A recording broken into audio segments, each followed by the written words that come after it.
Hey everybody, welcome back to the Brandy Yvonne channel. Of course, I'm your girl, Brandy Yvonne. Here at my channel, we do fun reviews, recaps, and discussions of all of our favorite shows. Tonight is Saturday night, so of course, we are talking Love and Marriage Huntsville. This is season 4, episode 11. I believe the title of the episode was Mission Impossible Road to Eutaw. Now, when I was reading the title, I was like, what is that? Eutaw? And then I was like, oh, that's the Eutaw, Alabama that they went to try to find Tiffany's daddy, which they didn't really find, or they didn't show that they found it, right? And all this time, we thought this heifer was going to Eutaw, the state. I mean, because it made sense with her situation of adoption. And all this time, she was going down the street to Eutaw, Alabama. Anyway, we're going to get into all of that with this review, y'all. First of all, please click that thumbs up button. Share the content if you are enjoying it. Comment. I love to read your guys' comments. And subscribe, okay? Does it cost you anything to subscribe? I know you want to be in the know what's happening over here at this channel, so just click subscribe so you could be in the know, okay? So let's just get into the episode, right? So the episode, I believe, opened up with Tiffany and Lewis at home. Tiffany's getting some nuts and stuff together because her mom and dad are coming. Her adopted parents are coming over. She wants to tell them about her exploring and finding her biological dad, and so that's why they're coming over. So anyway, Lewis asks her how she's doing. She just gives him a look, and he's there. He said he's there to support her, whatever's going to happen, and she just wants her parents to be okay with her looking for her biological dad. She doesn't want them to feel some type of way. Sometimes, adopted parents can feel weird when the children want to start fighting their real parents, or those kind of situations. So I actually thought this scene when the parents came over was really, really, really good, because we do hear about so many families of adoptive children, and the children's, they feel torn to try to get them. They want to know their biological family because they want to know who they really are. They want to know where they came from, but at the same time, they don't want to slight, the family they came from, especially if they were adopted by a wonderful, loving family. They don't want them to feel some type of way either. So we see those kind of stories on TV and everywhere all the time in real life. So I thought the scene was really good to highlight that kind of situation. So her parents came, they all sat down outside. She offered them some of them peanuts from the can. And so I was like, Tiffany, you could have put your parents together something better than that, girl. But anyway, she was letting them know about how she's going to go to Eutaw, Alabama, down the street to try to find her biological father. Her mom, I guess, didn't have her biological father in her life, and she said that she considers her stepfather her dad, and she never separates it, try to say stepdad. Like, once her mom married her stepdad, that was always her dad, and she didn't see it any other way. And so she didn't know that she was Native American and all these things. So she has a similar story of Tiffany's, except I don't think she was adopted though. And so then the dad shared that he did feel like maybe Tiffany wouldn't love him anymore once she found her biological parents, and he was worried about that, and thought that once she found them, that she would want to go be with them and not still love them. And then he thought about how she's doing it for her, to find out where she's coming from, and so then he let those emotions go. And it was just a really emotional moment for all of them, and they let her know that they fully support her, wanting to figure out where she came from and everything like that. Sorry, y'all. I hope I don't have no lipstick on my teeth, because I always do that. So if I do, drop it in the comments and say, girl, you have some lipstick on your teeth. I'm going to make sure I don't. And hopefully I don't. Okay? So anyway, so then fast forward, we see Tiffany and Mel, right, driving in the car. They're going to Eutaw, and they're trying to find Tiffany's parents, or her biological dad. So they're in the car, they're talking to each other about, Tiffany saying that she's wants to have another baby. She has an appointment to get that IUD taken out, or to put a new one back in. Then Mel was asking her about how Lewis feels about having another baby. He says, of course, that he doesn't feel like Tiffany has the time. Tiffany said that she gets up at 6 in the morning. She still comes home real late. She still give Lewis what he been missing. And so she don't know what else Lewis could want from her, because she feel like she's doing all her wifely duties. Like, she's working and she's fulfilling him sexually, so she don't know what's the problem. And so Melody does tell her, like, yo, you better listen to your husband on that. And in her confessional, she said, you know, if two people want to have a baby and they're not on the same page, it's not good, which I think Mel gave her good advice in that area. Like, Tiffany really needs to listen to Lewis. Lewis don't look like he is ready to be chasing around no baby around here. He looks like he is ready to retire. He gives the energy of I'm ready to retire. Okay, so I don't think Lewis wants a baby. You can see in Lewis's whole thing about himself, Lewis doesn't want a baby Tiffany. Okay, so you need to just renew that IUD subscription, girl. Just put a new one back in, because it's not happening over there. Okay, so anyway, Tiffany was also sharing that when her mom told her who she thought was the dad, and that man, and Tiffany took a DNA test, and it found out that he was not the father. Okay, it was like a Maury episode. So then, once that happened, Tiffany's biological mom changed her phone number. She lost contact with Tiffany. I think she was just like embarrassed and stuff, because she didn't really know who her baby daddy was, right?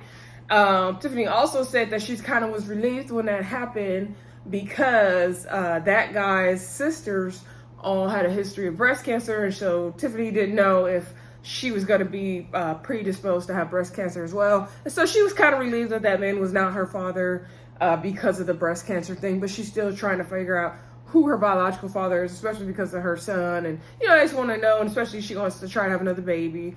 Then she wants to know what kind of health risks are in her family history. And that's what happens with a lot of adoptive people. I think I told you guys over here before, I had an Uber driver once that was telling me that he didn't know that diabetes ran in his family because he was adopted, and he didn't know that his biological mom had diabetes and health issues, and then he ended up having it. And so it really is a thing when you're adopted about learning your family history for health reasons. Is really important. Okay, so then eventually Melody fell asleep in that car ride. She was getting bored with Tiffany's talking. Okay, you know, it could have been that she just was enjoying the car ride, because I know me, y'all, I always fall asleep in the car. Like, we can just be going 5 minutes, the car be the best nap to me. So anyway, they get to Eutaw, Alabama, down the street, and they go to some person's house. What was the lady's name? Was it Mabel? Marilyn? I don't know. Anyway, Barbara. Miss Barbara, right? So they went and talked to Miss Barbara to pull the files. She had a bunch of brown files or yearbooks or something they was looking through. And they said, I guess the school where Tiffany went to, or maybe the dad could have went to, whatever it was, the school was burned down. So they had to go to like a newspaper or something to try to find the records and get information. So they're sitting there looking through everything. They're seeing a lot of racial slurs written in a yearbook or somewhere, and talking about Martin Luther King on one page and go back to Africa on another page. There's just a lot of craziness. And so then they were talking to the man, asking him how long he's been working there. And then he was the one that explained, that we saw in the clip from last week, right, that in the 1970s, back then where they're at in Alabama, if a white woman was dating a white man, a black man, if a white woman was dating a black man, interracial relationships were happening like that, then it would usually result in some lynching, of course, for the black man, right? And so back then that was like not okay in Eutaw, Alabama, for them to be dating interracially. Like, you didn't want to see a white woman with a black man. That was a big no. Not like now, okay? And so anyway, he was saying, like, you know, if they were in a interracial relationship in the 1970s, that would have been cause for lynching. Now, Tiffany I'm just go ahead and get into it, okay? I was the one on my Twitter's at Brandy Yvonne. I was the one that's been talking, one of the ones, I ain't the only one. I was one of the ones that been talking about Tiffany's age. I said last week that the man said they was in a relationship in 1970s, but Tiffany's saying she's 34, so it's not making sense. Now, Tiffany said a few times on tonight's episode that she was born in 1987. Okay, now I was born in 1988. Okay, so she's just a year older than me. So, I'm just trying to figure out where is the math there. Like, were they in a relationship in 1979? And then they were together all that time and had a baby in 1987? Still, that's like 8 years of this undercover relationship. Because remember, he could have got lynched. So the math is still not mathing for me. But I'm going to go ahead and let Tiffany have 34 and her 1987, okay? Somebody did make a good point on my Twitter tonight saying that it could be a possibility that, you know, because of adoption and everything and papers, you know, records getting messed up, that her age and her actual birth date could be wrong. So whatever birth date or age, you know, the adopted parents told her could have been off. I'm going to go with that theory, okay? I'm going to go with that theory. Also, Tiffany kind of carries herself old, so maybe that she's really is 34, and it's just the way she carries herself. I don't know, but I'm going to go with the adopted thing, okay? So she's not giving 34. I'm sorry. She's not giving 1987, and she's not giving 34 at all, okay? So anyway, then they were like, felt like they were really getting somewhere. So then they decided to leave. They got all the information from there that they wanted. And so then they walked across the street to a barber shop, and a random man was standing outside. So then they decide to talk to that man and see if he knew Tiffany's mom. So she showed him a picture of her mom from back in the day. He said, yeah, I know her. Her and she had a friend that used to hang out with her and with his friends. And so he said he saw her when she was pregnant, so which proved that he was not the baby's daddy, okay?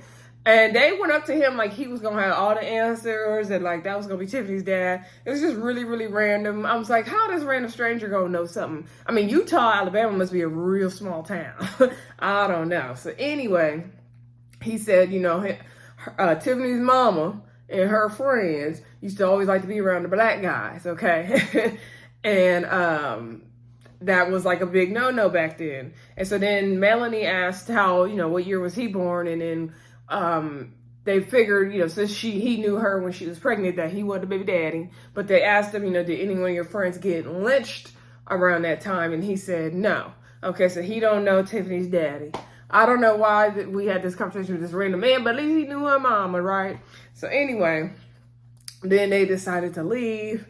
And Tiffany's like, yeah, I feel like, you know, we did good. I thought we were going to come back empty-handed, but we got a lot to really, you know, think about and go through. Maybe they took some of the books and the resources and the newspapers home. Because I was like, well, what did y'all get? Because y'all still didn't find this girl's daddy. So I didn't know what they got. Besides the fact that her mama was going to get her daddy killed back then. And who knows if he's dead or not. Preferably he's not dead. And I do, on a serious note, y'all, I do hope that Tiffany found her dad, or she is able to find her dad. Maybe we'll find out more at the reunion, right? I hope that all works out for her. I really do. But just back to the scene, I just wasn't sure what they got out of it besides, you know, the bits and pieces of information. To me, they didn't get the final result. But whatever, maybe they took the yearbooks home and all that. Okay, maybe they gave them some phone numbers to call or something we didn't see. Had to be. Okay, so now we're going to move on to the other side of the tracks, okay? Over there to Tisha's family. Oh, before we get to Tisha's family, I got to back it up. I almost forgot about that food truck, right? So, Marcel and Tisha drive to Bessemer, Alabama, to go see Miss Wanda's food truck that she's trying to purchase and start the business on that she wants them to pay for, right?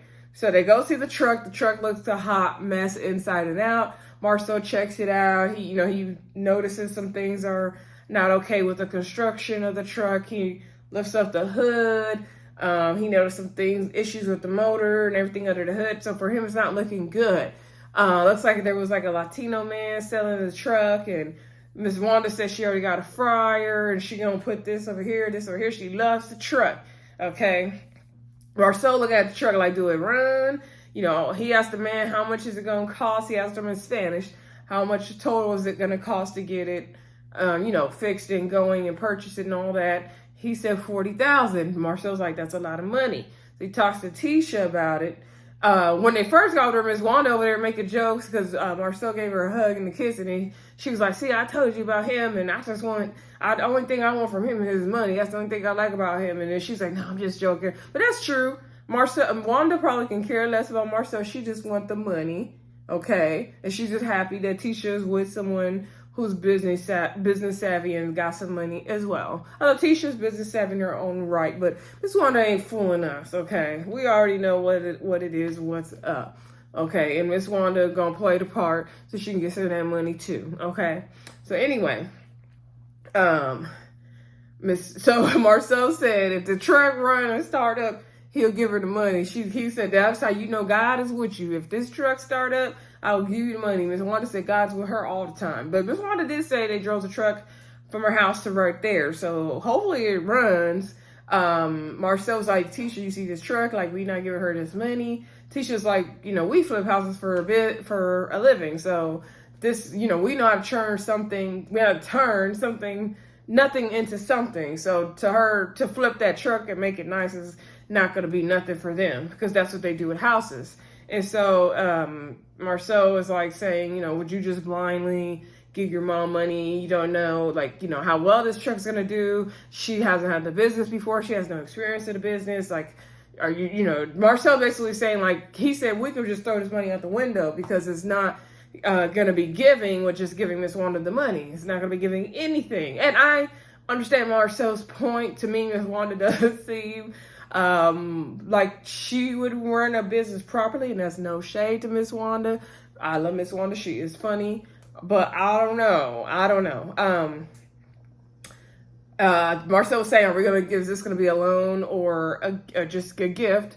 Tisha saying it's going to be a gift. We shall see. If I was them, I would do a loan. I don't know. And then with money and family, and then it's Tisha's mom, that's going to get dicey and messy. But I'm sure they gave her the money. And so she's going to have her son, Tmacs, I believe his name. He's going to be the head chef. And then her cousin Tiffany is going to be working. And somebody else is going to be working there. It did feel, at first I thought, oh, they're setting us up for a I actually, before this, thought, oh, it would be fun if they made a reality show out of Miss Wanda's food truck. And Miss Wanda should kind of talk mess and crap to the customers. I had that thought in my head like a few weeks ago. And then I was like, oh, they probably not going to do that show. But then tonight's episode, I was like, oh, it kind of does seem like they're setting us up for like a spinoff. But then I was like, no. And then I see the other people saying it. And I was like, well, maybe they are, especially when we got towards the end of the episode. And they're really introducing us to more of Tisha's family that we didn't really know or care about. And so I'm like, well, maybe they are going to do a show about Miss Wanda's food truck, which I think would be fun and entertaining maybe. So anyway, Marcel was not feeling buying the truck. Tisha is. We'll see how it goes, right? So anyway, then we're moving on. We get to the gathering where Miss Wanda is presenting her food to his family, having like a big tasting and having a big party, big family gathering, okay? At this family gathering, we meet somebody named Bernard, okay? Bernard said, hey, Marcel, you embezzlement now, okay? I hollered at that part, okay? So we had Tmacs, we had cousin Tiffany, we had Tmacs New Girlfriend, Tmacs Let It Be Known. So Tmacs Tisha's brother. Tisha feels like she practically raised him. Okay, Marcel and Tisha coming down. Marcel said he happy to see the family. Okay, so Marcel's a good sport for this scene. I'm gonna have to say that. I don't care. Y'all can love, hate Marcel. You can hate my opinion, but Marcel was a good sport for this scene. So anyway, because Tisha family, yeah, y'all on the other side of the tracks. Nah, but anyway, we all got, you know, funny family members. So anyway, they get there. Tmac has his girlfriend and their cousin Tiffany right there, and he tells Tiffany, hey, you know, she's pregnant. We're gonna have a new addition to the family. So she congratulates her. Tiffany seemed like she didn't really know the new girlfriend too well. Now, mind you, T-Mac's in the middle of a divorce. He already has 2 kids. Tisha says he's always complaining about money, but now he has this other girl pregnant. The girl did not want him telling the family. She was mad at him about that. And so she wanted to continue to keep it a secret. I'm thinking probably because he is still in the middle of a divorce, so it's going to look kind of crazy and shady. Also, she was really giving me the vibes of she wasn't sure if she was keeping that baby. So I don't know. And she also looked taller than him. Not that that matters to people, but it can matter to me sometimes. So I don't know. I don't know about that. Maybe she does want the baby with him. I don't know. It was just looking very suspect. Okay, so anyway. Like she didn't want nobody to know she was pregnant with his baby. So she left the building for a minute to get some air and told him that she was going to kill him for telling everybody that she was pregnant. So anyway, then he told Tisha. Tisha's like, boy, you ain't been using protection. Like, what are you doing? And he was like, come on, that's the old days. And Tisha's like, no, HIV is still very real. And so then he was like, I know, you know, I didn't expect for this to happen like this, and And then Tisha was like, you know, she feels like I said, like she practically raised him, and he started complaining about money. Now he's talking about having another baby, so she kind of was a little disappointed in him about that. Tiffany sits down and talks to Tisha, and she asks her about how Tisha's marriage is going, and Tisha says it's going okay. We have our ups and downs, and she tries not to let social media stuff get into her head and all that. And Tiffany lets her know that she's been going through, she's been kind of a little bit going through a divorce. I don't know how you little bit going through a divorce. Either you're going through it or you're not, Tiffany. So anyway, Tiffany says she's going through a divorce, and Tisha gives her encouraging words and just kind of supports her there emotionally and lets her know, like, call the family. Don't be that family member that says you're not going to, you know, put your burden, your problems on them. Like, you know, call us. We got you. We're strong women in this family. We're going to get it done. It's going to be all good. So anyway, now, when I first watched the episode and these scenes are happening, I'm like, who are these people? Okay, number one, who are these people? On network, who are these people? Love and Marriage Huntsville people, who are these people? Number two, why do we need to know about all these divorces from Tisha's family and these people we don't know? Why are they on the screen? Okay, number three, why are they on the screen? Okay, so after I'm like, so what is going on here? Like, who cares about their divorces? So then, like I said, Bernard came through. Bernard is Tisha's cousin. He came through in his matching outfit, looking like everybody's uncle or cousin from the cookout. Y'all know we all got that one family member that like to wear them outfits, that uncle. He was looking at that typical uncle that you see at the barbecue that got on the leisure suit or something, and they be talking mess. So he came through, and he's like, hey, Marcel, you embezzlement now. So he jamming Marcel up about calling him a minion. Because remember when Marcel, I think that was last season or 2 seasons ago, when they were at the park and Marcel they jammed him up about the other side of the tracks. So he was jamming him up again about that comment about the other side of the tracks. And he said, yeah, you called me a minion. He didn't say minion. He said mignon or filet, whatever word he said, it was not a minion. he said every word but minion. So then Marcel was like, oh, you mean when I called you a minion? And he's like, yeah, a minion. And so then he was like, yeah, man, and you know, what about the picture with the back out? Your back was out and you was at the hotel. So then everybody for the family came over there, including T-Mac and Tiffany and Bernard, and everybody's over there jamming up Marcel. And T-Mac's like, yeah, man, the only problem I have with you is about the picture in the when you was in the hotel. You hear from Miss Wanda from across the way saying it was a motel. And so saying about, yeah, your back was out, and was that you? Was you there in Atlanta? And then Marcel said, you know, they try to put this evidence out on me now, and it's because I did go to Atlanta on that date, so they try to link it with that picture, but I went with Chris Fletcher. He also posted some pictures that day. I posted pictures of the possible property I was going to purchase because, you know, he's trying to expand black and expand his business. And so Marcel was trying to give them a little bit of an explanation. And so they was like, oh, no, no. I mean, they are just all getting in Marcel's face, getting rowdy with him. Bernard especially is going off, and he's like, you need to, what about them 20 women, and you need to love and respect your wife, and you be out here not giving answers right. And Tiffany went on to say about how she doesn't like how, Tisha always has his back, and when Marcel's asked a question, he doesn't clear up the rumors, which is everybody's issue. And she said, even if it's, true that you're not cheating, then you need to just say it to, make everyone be quiet about it. And so, which is everyone's frustration with Marcel about how he asks a question instead of just answering. He doesn't answer straight. He talks us in circles, right?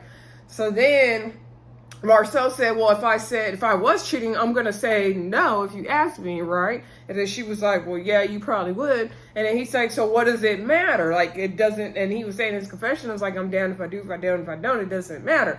And so I kind of agree with Marcel in this moment. Like, I agree with Tiffany and everybody else. Like, he needs to be more secure. He needs to take some accountability. Like, no, it doesn't matter who's asking you these questions or not asking you these questions or whatever. Like, you need to make your wife feel secure if she's questioning you about these rumors, if she's starting to feel uneasy, if she is starting to feel uncomfortable and insecure. You need to always answer her straightly and securely. Now, Miss Wanda, everybody else out there, if you want to talk her family in circles all night long, I don't care. But Tisha, he needs to give her straight answers and quit bullshitting with her, okay? And that's that. So, I don't know why I got so heated, y'all. But anyway, so I agree with Tiffany on that respect. Now, what I do agree with Marcel about is it don't matter if he say no to cheating or not, because everyone's going to assume he's cheating no matter what. So it doesn't matter, say, if he said, like, he could keep, he's not cheating. If he's not cheating, he keeps saying he's not cheating. Let's say he's not cheating. We have no proof, so we just gonna say he's not cheating, right?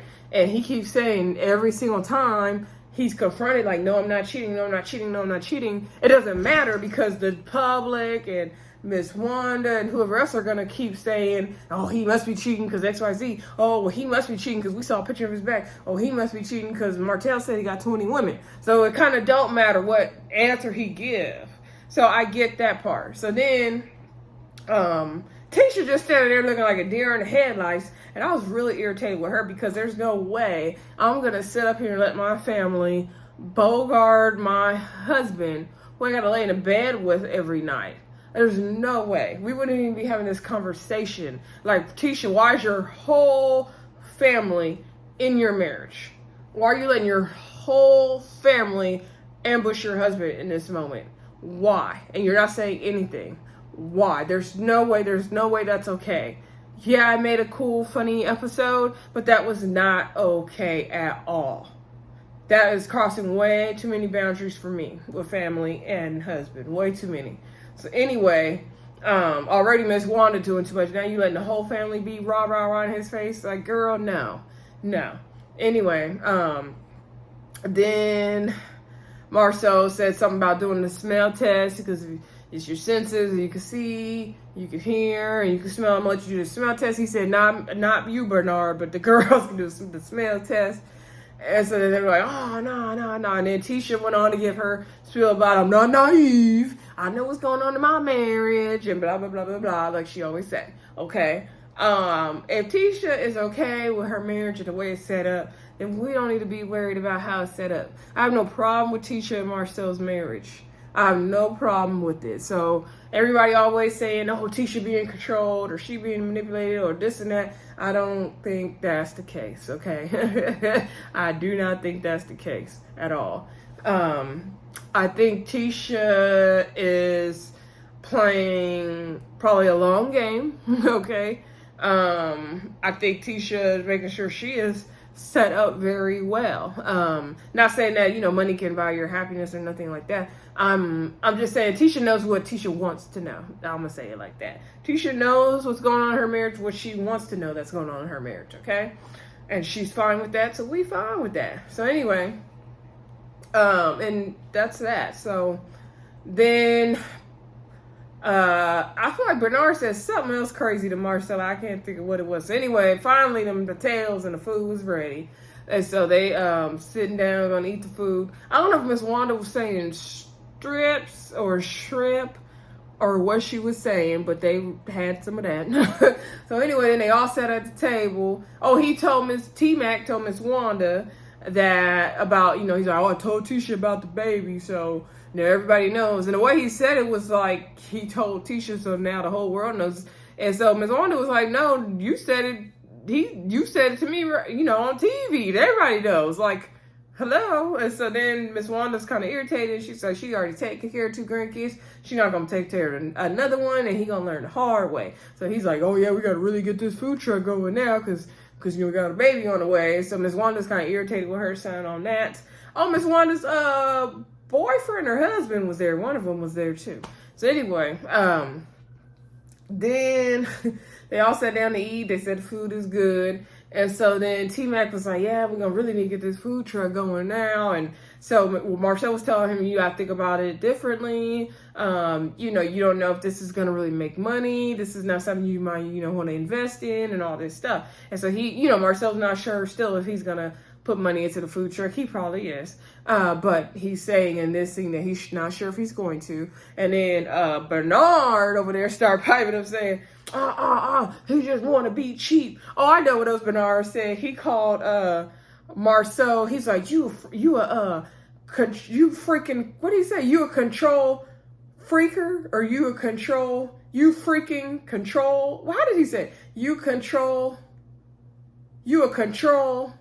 freak. Or he said, you control freak. That's how he said, like, he didn't, like, somehow the way he separated the word control freak, I can't even say it how he said it because it was just so wrong. I can't even fix my back. I'm trying so hard right now, y'all, to say it the way Bernard said it, but I can't even say it the way he said it. So then Marcel was like, oh, you mean control freak? Like it's one word, control freak. He was like, and so he was like, oh, no, and I know how Bernard said, you controlling and you a freak. And then Marcel's like, you being control freak? And then he's like, this is one word. He's like, no, you both. And so then back at the table, Bernard was saying, like, oh, yeah, you don't want to spend the money and you don't want to support nothing. And either, you keep beating around the bush and him and Han, it's a yes or no question. Either he's going to pay for it or not. Either it's a yes or no. You say yes if it's a yes, let your yes be a yes, and then maybe be a no if it's a no. So Bernard getting mad because Marcel's not sure if he's going to support the food truck. And so at this point in the scene now, I'm irritated with the scene. Like, first the scene was like, okay, what are we doing here? Why are we meeting all Tisha's family? Then it kind of was funny with Bernard's, and all the stuff going on. But then it just got like, why are we still here in Bessemer, y'all? And no shade to the Bessemer people. No shade to the Huntsville and Alabama people. No shade to Tisha's family. But I was like, why are we still here? And I want to get into this real quick. This is a problem I have with some of our families. And I'm talking our families, okay? When one person in the family makes it or is doing well, the other ones who are maybe not on that financial or economic level yet tend to believe that the ones who are must pay for anything and everything that the other ones want to do, whether it's a business venture, whether they need some bills paid, whether they need a loan, whether they need a house or car. They make it like the person who is successful in the family, it is their responsibility to take care of everything. Y'all remember the movie Soul Food from the 1990s? Terry, which was what's her name? Vanessa Williams' character, Terry. How she was a successful lawyer, okay, and she was like the oldest, and she had it going on, she had it together, and the other sisters, they had good jobs, but they wasn't as successful as Terry, and everybody in the family went to Terry for everything. Terry thought, I'm not the ATM, okay, and she was always like, oh, it's always Terry's money, I gotta pay for everything. Don't do y'all family like that. Do not do the most successful person in the family like Terry, okay? It is not their responsibility to financially support the whole family just because they have the most money or they're the most successful Like, they let them live their life too and enjoy their success. If they want to help out the family, great. But it's not their obligation. It is not people's obligation to help the other people in the family. It is not their responsibility, okay? That's one thing that kind of drives me crazy about our families, our people. And so that's what that scene was giving me. So I was really getting irritated. Okay, so then Miss Kiki, Do You Love Me, came through the door. I'm assuming that was her husband with her. She did not speak to Marcel and Tisha. And she's going around the table saying hi to everybody. Then we're going to see next week, it's going to be a big old blow up with Tisha and Kiki and the family and Marcel. And they're going to continue to get all up in Marcel's face. We had a good half the show of Tisha's family. And then we got to have more of it next week. It's a little bit much for me, love Marriage Huntsville people. Love y'all. Love Tisha's family. It was entertaining. You could tell they was ready to be on TV. But I'm just kind of ready for that scene to wrap up at this point. Anyway, y'all let me know what y'all thought of the episode. I'm going to do Love and Marriage DC next.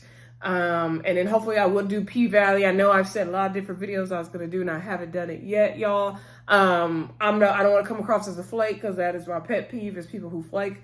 The reason why is because, like I said, I'm a teacher full time and we're wrapping up the end of the school year. So I didn't want to, every time I thought I wanted to do Couples Retreat or Basketball Wives or any other show, I couldn't feel myself committing and I didn't want to start and not finish.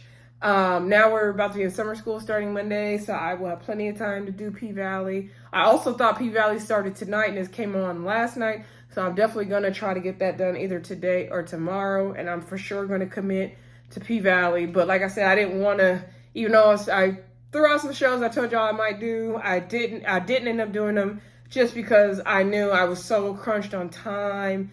And Saturday nights with Love and Marriage, Huntsville, DC, felt like, okay, I could dedicate that time. I couldn't dedicate my Monday time with the Couples Retreat and the Basketball Wives. Hopefully when my Tuesday shows come back, like Queen Sugar and Kings of Napa, I will get back into those routines and our other shows we like. But yeah, I had a lot of other stuff going on, y'all, so that's why I did not end up doing those shows, and I just wanted to let everybody know that. I'm not a flake. That's what was going on. But anyway, we got to get into this Love and Marriage DC because I've really, really, really enjoyed the episode and have a lot to talk about for that one. All right, I will see y'all soon. Bye.